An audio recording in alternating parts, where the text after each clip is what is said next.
to Battleground, Ohio. I'm Joe Toohey. It's the show we talk all things politics, policy, and ideas. Sometimes good, sometimes bad ideas. Let's get right to our guest, who has a pretty big idea here. Devin Cotten, the founder and CEO of Universal Basic Employment. You're a Cleveland guy. Thanks for being here. I appreciate you for having me, Joe. So let's dive in. What is Universal Basic Employment? Yeah, so for a city like Cleveland that leads the country in poverty, we figured that we should birth the solution to solve poverty right out of here, right out of our backyard. And so Universal Basic Employment is a public policy initiative to demonstrate that a federal jobs guarantee policy can eliminate poverty and be a stop payment on its many symptoms. We do this by developing the nation's first jobs guarantee policy in pilot, where we subsidize 100 under and unemployed Clevelanders for 3 years to prove that a federal jobs guarantee policy can eliminate poverty and be a stop payment on its many symptoms. Essentially, what we're trying to do is shift government investments from a reactive response to a proactive solution that dignifies historically low-wage work, closes the wealth gap, reinvigorates a local tax base, and as well as restores agency back to the nearly 41 million Americans, or 200,000 Clevelanders, that currently live in poverty. Okay, I want to get into a lot of that, but it's a big idea, Yes. and it easily confused. The other idea you hear a lot is universal basic income. Yes. They're different. Yeah. Why not go that route, or what do you think of that, and what do you want to do? Yeah, most definitely. A sister policy that has got some legs ahead of us, UBI, or guaranteed income, and that's where you send an undisclosed amount of money to all residents or a subset of the population for monthly recurring payments. For us, birthing a solution out of Cleveland, particularly in the state of Ohio, and thinking about the current ways that our government thinks about supporting people, we felt that creating a bipartisan solution that's based in work allowed us to hit our ultimate goal, which is state or federal policy. Particularly in the state of Ohio, across our country, it's a collective belief that people want to be the because of in their own story. People inherently want to go to work. A lot of the problem is that folks don't get paid enough, or the system that we currently have constructed does not reward or incentivize people to continue working, particularly around the benefit cliffs, or even get started working around social safety net benefits. And so being able to subsidize people by way of work and dig into that inherent belief that people want to go to work and be the because of in their own story. Yeah, as part of it, not really a middle ground, but this idea that, you hear from a lot of folks, the idea of a work guarantee or a work requirement, or, we need to, get off the couch and things like that to have some buy-in from the people receiving it. Is that part of what was behind it? Yeah, that's a punitive approach of that. Yeah, if you receive X number of weeks or hours or however it gets broken down to of SNAP, you need to go to work. Mm-hmm. We believe that we want to give rocket fuel to the innate desire that folks have to be the because of and do their own thing. People are still going to work every single day in spite of low wages, in spite of spatial mismatches around jobs and things like that. And so how can we support that working population? And how can we support folks that want to get up and go to work every single day? Okay, so we're doing this pilot test in Cleveland. I believe council gave $600,000. Yeah, much appreciated.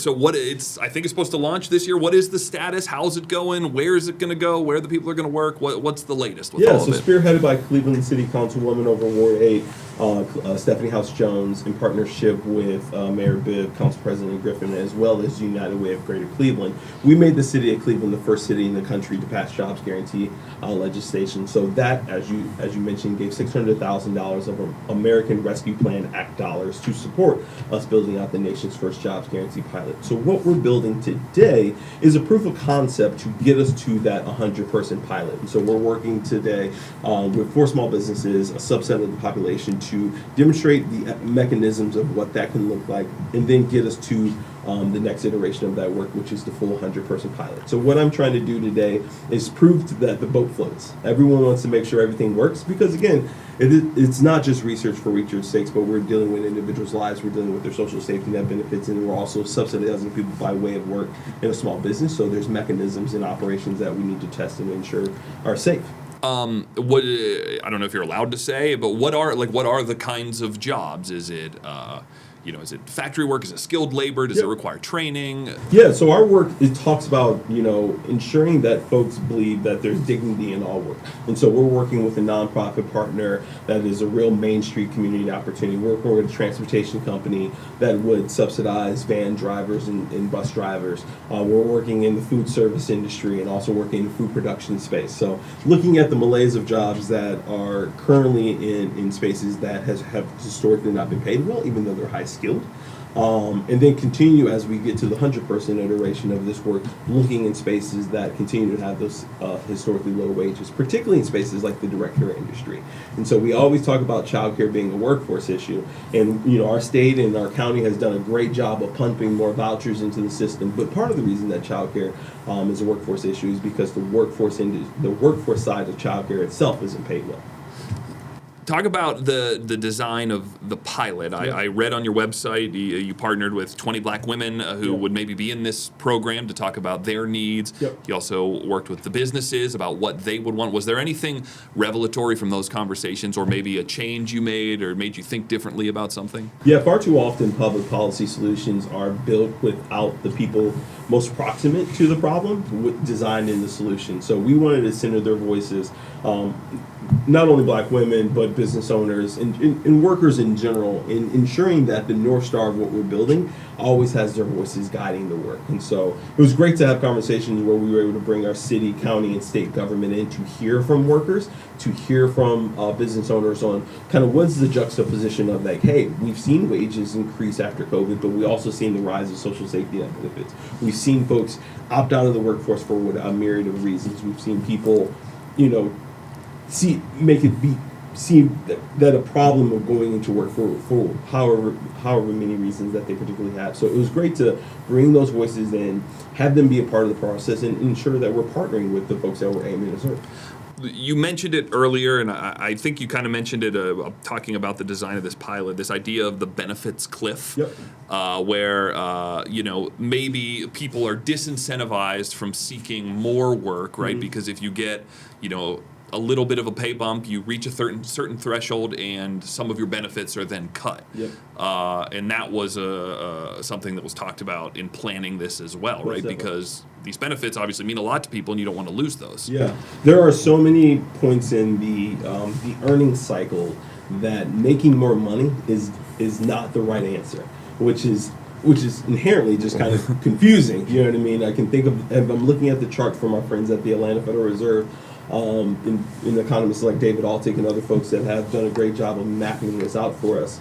You can look at that the jump between $31,000 and $32,000, your total net benefit. If you were to go from $31,000 to $32,000 in salary, and the loss of social safety net benefit, you're actually worse off by getting that increase in pay by $1,000. Another one is $36,000 to $37,000 is where you fall off the cliff. And so, if you're a parent looking at yourself and looking at your children and looking at folks that you take care of, if getting hired into this job, if getting the 50-cent raise makes me lose $500 a month in benefits that I need to continue to go to work, I need food for my children to go to school, I need housing, I need all these other types of things to be stable to then continue to go to work. If you lose those benefits, it's hard to keep going up and doing what we consider to be the natural thing that workers choose and hope to do every single day. Was part of the number, the 50,000 salary number, was that taken into account with this benefits cliff, or does it need to be more, or were you figuring that out? So what we're calling 50,000, and the number has bumped up to 55,000, is the autonomous wage. And so again, using the data that has been designed by the Atlanta Federal Reserve, the $55,000 number in Cleveland and Cuyahoga County is what we're calling the autonomous salary. And that's the salary for a single head of household with 2 kids, bridges the individual past the use of most social safety net benefits. And so you're getting to that point where you wouldn't fall into the benefit cliff, and you're getting to that point of autonomy. But I think more important about that number is the practicality of it, what it means in a community. So if we were to look in any neighborhood in Cleveland, any community in Cuyahoga County in Northeast Ohio that had a median income of $55,000, you say, oh, this is a pretty nice community. It has strong home ownership. It has the private sector insulating the investment of those that are choosing to buy or spend their money in this community. And that's what we're trying to do. We're trying to get the nearly 200,000 folks in our region and ultimately the 41 million folks in our country up to enough of an income threshold that they begin to solve the symptoms of poverty. For a bank to underwrite a loan for a home that's $150,000 or $200,000 or $1 million, it's the same level of paperwork. But you have to get to that qualifying point to be able to participate into this system. You said something, I believe it's to Signal Cleveland about this that kind of gets at all of that. You said, quote, so the question is, do you want to pay people on the front end or do you want to pay them on the back end through social safety net programs? I'm suggesting that it's more efficient and more effective to pay on the front end. Yeah. Expand on that. Is the idea, you get them off of benefits by giving them this autonomous salary? Yeah. And is that the pitch to governments? Hey, you're saving money then on SNAP or temporary assistance or Medicaid? Yeah. And you're spending it up front with the jobs guarantee. Yeah, it's right now we did a proactive to reactive analysis with our county government, our housing authority, and managed care providers, and we were able to show that through social safety net benefits, and this is 2024 data, Cleveland residents receive about $1 billion, 900 something million in some change. So about $1 billion in social safety net benefits reactively. There's $14 million going into 44104 in housing choice vouchers reactively. Imagine if we were to shift nearly $1 billion onto the front end into employment. If we can employ people for $1 billion, what could that mean and how would that reverberate into our community? And that's just measuring social safety net benefits. That doesn't measure the number of dollars that we use in policing, the number of dollars that we use in trying to manage, the symptoms of poverty throughout the community. Nor does that measure the private philanthropic and nonprofit dollars that go into subsidizing or filling the gap for these particular symptoms that we see from poverty. So it's, again, collecting that data, collecting those numbers together and showing that if we were to deploy that on the front end, we could be in a much better situation. And also, that $1 billion is going to unlock so many other dollars in investment from our private sector. Because right now, $314 million in SNAP dollars does not unlock our private sector to invest a grocery store in every single neighborhood in Cleveland. Do you liken it, in healthcare terms? Is this, preventative care versus disease treatment? 100%. I'm an ounce of prevention and better than a pound of cure guy all day, every day. Okay, so also your group, UBE, is subsidizing the salary, right? Or you guys, is that how it works? You're paying the salary, so I imagine that's an incentive to the business too, right? 100%. You come in, hey, we have these people who want to work, we'll pay for it. Yep. How does that work? Or what's so the thought behind that? We're doing the process now of raising private philanthropic dollars as well, insulating the support that we got from Cleveland City Council to, as you said, serve as the intermediary or pretend to be the government for the proof of concept and the pilot today. And so what we're going to do is send very simple example would be sending $550,000 to 4 small businesses to hire 10 people. And what we can then see is that, hey, if we were to pay the salary, one of the biggest expenses to our government around social safety net benefit is Medicaid, and Medicaid expansion in particular. And so if we were to pay the salary, we're asking you to pay for benefits because far too many of our workers right now are working 2 jobs, and both companies are looking at each other and saying, you're not my full-time employee, so I'm not going to pay for your benefits. Right. Or they're working right under the threshold that would qualify them for full-time work to receive benefits. And so if we're going to pay the salary, we're asking you to pay for the benefits to be able to get folks off of Medicaid, off of Affordable Care Act and things like that, to get them into private insurance, which we know is a benefit for our healthcare system. Sometimes Medicaid and care like that isn't a winner for our hospital system, but private care and private insurance is. And so be able to get more folks into private insurance and be able to subsidize the wages to be able to see how some of these mechanisms begin to, again, shift government investments from reactive responses to a proactive solution. And then small businesses only, right? Like businesses. Not like, an Amazon warehouse or a Walmart or things like that. Yeah, what we're trying to do is create a people-centric, and we consider small businesses and workers people, a people-centric movement to be able to shift the market so that if you can walk to work at your local church, if you could walk to work at your local child care center or grocery store and make that autonomous wage, how do you shift the market as a whole for other actors to begin pay what I think we all collectively can feel in our region, state, and country, what is the right wages that they should be paying. What does success look like in your mind, right? It's a 3-year pilot. What's the ideal end of this 3 years? Yeah, if we jump out maybe 10 years, it's a governor or a president deciding that we are now shifting some dollars, and again, that's not just social safety net benefits, but economic development dollars, healthcare dollars, and other dollars to this proactive solution that allows small businesses to be able to tap in to be able to support their workforce.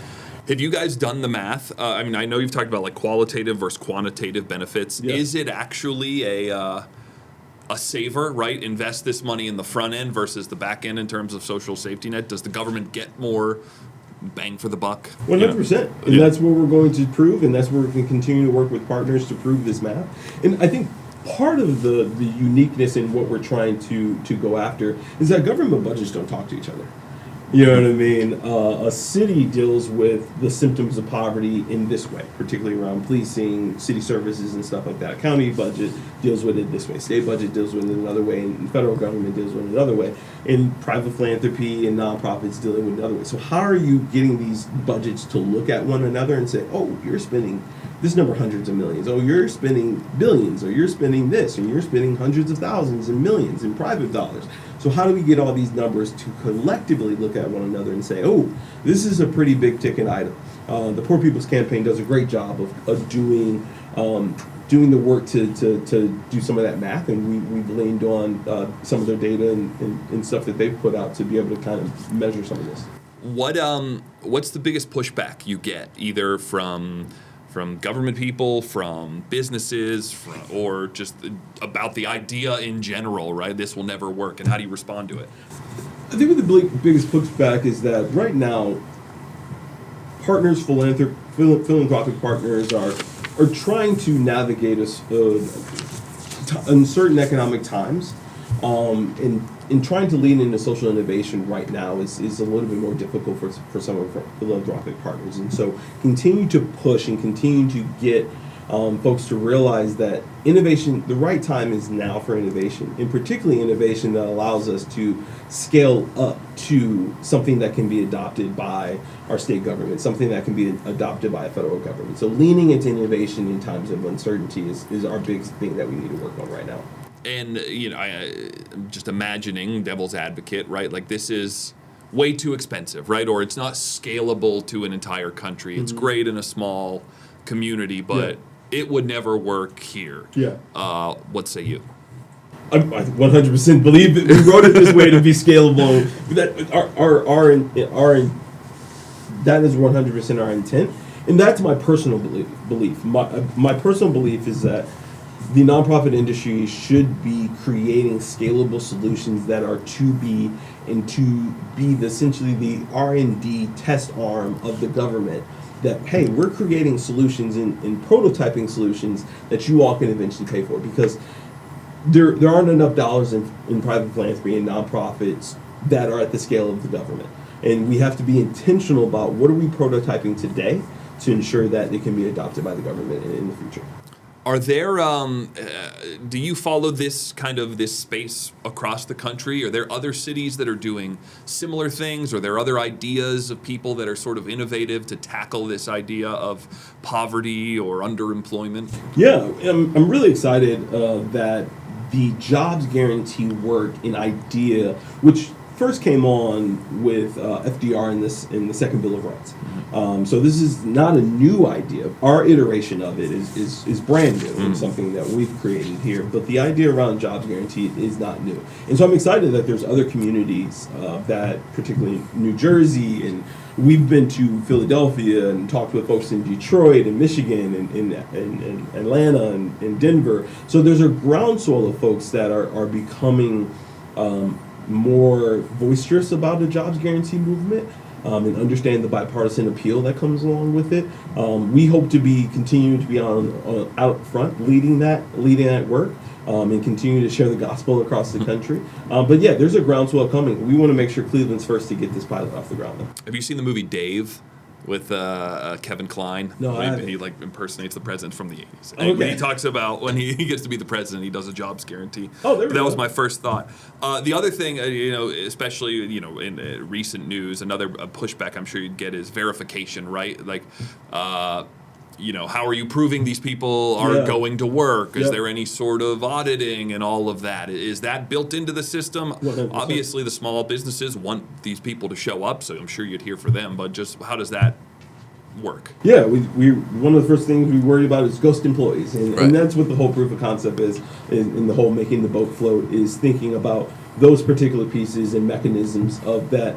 Can a payroll registry serve as like, hey, this employee worked X number of dollars, we can submit the payroll registry and then confirm a release of funds for the next month of payroll. So that's what this iteration, that's what we need to continue to think through, is how do we confirm those things and how do we have the operations of it secure. But again, we inherently believe that small businesses, people, and workers want to go to work, and that's one of the main things that we got from our human-centered design process, where we brought in those 40 voices. They want to go to work. Everyone wants to go to work. They want to save money. They want to look at themselves, look at their partner. And small businesses want to pay enough. They want to be able to support their employees. They particularly out of their own self-interest.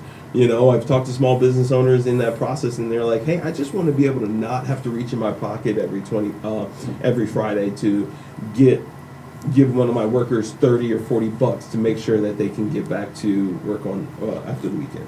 I would guess part of it is that it's a good salary, $55,000 is a great salary. Is that would likely also lead to happier, you're feeling more satisfied in your place of work. You show up more. You're more willing to be part of the system. I guess you haven't done it yet, but is that what you're expecting as well? Yeah. Again, we have an evaluation team that has over 50 metrics and index points that we're looking at that are qualitative and quantitative. Again, when we go talk to lawmakers, they're going to want to know the quantitative side. X number of dollars in versus X number of dollars out, and the projected output there. But I think also to your point is that how do we show that someone's more engaged? And that more engaged allows someone to go from this employee, this particular position, you were looking at, hey, we had a turnover every 90 days, to now this employee run stayed for a year. That's going to save you money. They were engaged. You know what I mean? Customer service numbers went from 6 out of 10 to 8 out of 10. That's going to make you more money because you're now having returning customers. It's common. It's common. What I call common sense capitalism, and be able to support people in that way. And then just at the end of this, it's a 3-year pilot, right, in Cleveland. Is there? What does the end look like? Do you do a report for council, or what? How will that work? Yeah, this is the first piece of literature that we're building in a larger, comprehensive suite of literature that we hope to build across the country. Cleveland's one market in our lovely union, and we hope to demonstrate what this looks like at different wages in different parts of the country. So $55,000 is a great number here in Cleveland, but we know our friends in Philadelphia County are closer to $80,000. And so being able to measure that number out across the country with varied populations of people to prove that this is a Main Street solution to one of the greatest problems that we have in our country. Okay, a couple other ones here, maybe off topic. Yeah. Elon Musk, quote, "There will be no poverty in the future, and so no need to save money. There will be universal high income." Okay. So what about this idea that, automation, AI, the workforce generally is changing, so maybe this type of program won't be needed in the future? I believe in this day and age of AI. So we've been at this work for about 3.5 years, and I've become more resolved in the need for a job guarantee, because in yesteryear, Granddad worked at the factory. Dad still got a job at the factory, and so while Granddad retired from the factory, Dad only got 15 years out of that job, and then unfortunately globalization or something like that took over. That's a 40-year, 30-year story arc of like, oh, we don't need factory workers anymore, or we don't need this type of work. The machine learning and AI and things like that is going to shrink that to 18 months, 2 years. And folks inherently need meaningful things to do.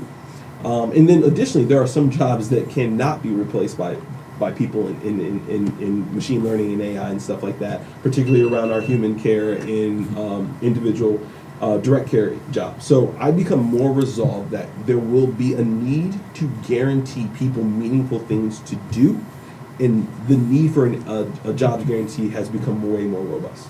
And then, this obviously sits at the intersection of policy and public dollars. Have you ever considered running for office yourself and being one of the people that approves programs like this? I believe that's always in the back of the mind of anyone that gets into the public space. It's something that I continue to explore and something I continue to think about with those close around me, close advisors, my family, because not just one person runs, but an entire family runs. Sure. And with filing date coming up soon, it's top of mind for me and those around me. All right. Devin Cotten. The group is Universal Basic Employment. Google them. You can see the website. You can see all the information you need. Thanks so much for being here. I appreciate you for the time. Yeah, and thank you for joining us here for another episode of Battleground Ohio. We will be back next week with another one. See you then.